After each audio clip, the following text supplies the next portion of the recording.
بسم اللہ الرحمن الرحیم۔ السلام علیکم ورحمۃ اللہ وبرکاتہ۔ امید ہے کہ آپ سب خیریت سے ہوں گے۔ اسلام میں 4 شادیوں کی اجازت کیوں ہے، اس میں حکمت کیا ہے اور مصلحت کیا ہے، آج اسی پر بات کرتے ہیں۔ اس چیز کی اجازت دے کر اسلام نے عورتوں پر بہت بڑا احسان کیا ہے اور یہ ایک خوبصورت عمل ہے اگر آپ اسلام کی نظر سے دیکھیں۔ اگر ہم پچھلے دور کے تاریخ اور اتہاس اٹھا کر دیکھیں تو آپ کو یہ دیکھنے کو ملے گا کہ ہر دور میں لڑکیوں اور عورتوں کی تعداد مردوں سے بہت زیادہ رہتی تھی اور اس کی سب سے بڑی وجہ تھی لڑائی اور جنگ، اور لڑائی اور جنگوں میں مرد مارے جاتے تھے نہ کہ عورتیں۔ اور ایک اصول ہے، جس چیز کی تعداد بکثرت ہو اس کو صحیح استعمال میں نہ لایا جائے تو اس کی قدر و منزلت اور مرتبہ کم ہوتا چلا جاتا ہے۔ اب آئیں اصل مسئلے کی طرف۔ اگر کسی علاقے یا قبیلے میں عورتوں کی تعداد زیادہ ہو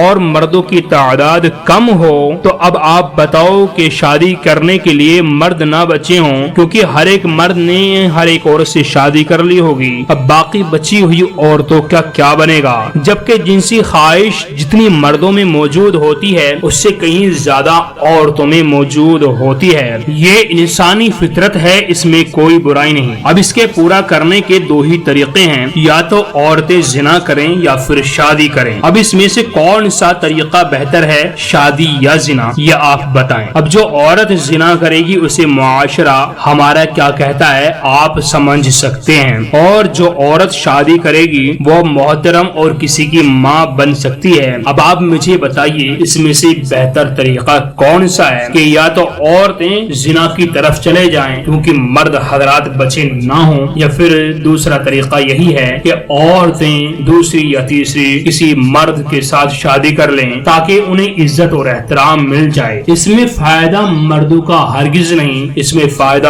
عورتوں کا ہے۔ مرد پر لوڈ آ جاتا ہے کیونکہ ایک بیوی سے جب شادی کرتا ہے تو ایک پورا خاندان بچتا ہے، بچوں کی پڑھائی، بچوں کے کھان پان، بیوی کے کپڑے، بیوی کے کھان پان، اور بیوی اور بچوں کی ہر ایک ذمہ داری مرد کو اٹھانی پڑتی ہے۔ اور جب کوئی آدمی دوسری شادی کرے گا یا تیسری شادی کرے گا تو یہ خرچہ بڑھ کر 3 گنا زیادہ ہو جاتا ہے۔ اس میں نقصان مردوں کا ہے اور فائدہ عورتوں کا ہے، کیونکہ اگر یہ عمل ہوگا عورتیں گھروں میں محفوظ رہیں گی، انہیں روڈوں پر جا کر بھیک مانگنے کی اور اپنے جسم کا سودا کرانے کی ضرورت نہیں ہے۔ اسی لیے اسلام نے عورتوں کے لیے یہ حکم نافذ کیا ہے کہ مردوں سے وہ دوسری یا تیسری یا چوتھی شادی کر سکتی ہیں۔ اس ویڈیو کا اختتام یہیں پر کرتے ہیں کیونکہ یہ زیادہ لمبی ویڈیو ہو جائے گی۔ کل اسی موضوع پر دوسری ویڈیو ہم آپ کے سامنے پیش کریں گے، اور جو اعتراضات اسلام پر اور 4 شادیوں پر کیے جاتے ہیں ان پر ہم تفصیلی جائزہ لیں گے اور آپ کے سامنے پیش کریں گے۔ السلام علیکم ورحمۃ اللہ وبرکاتہ۔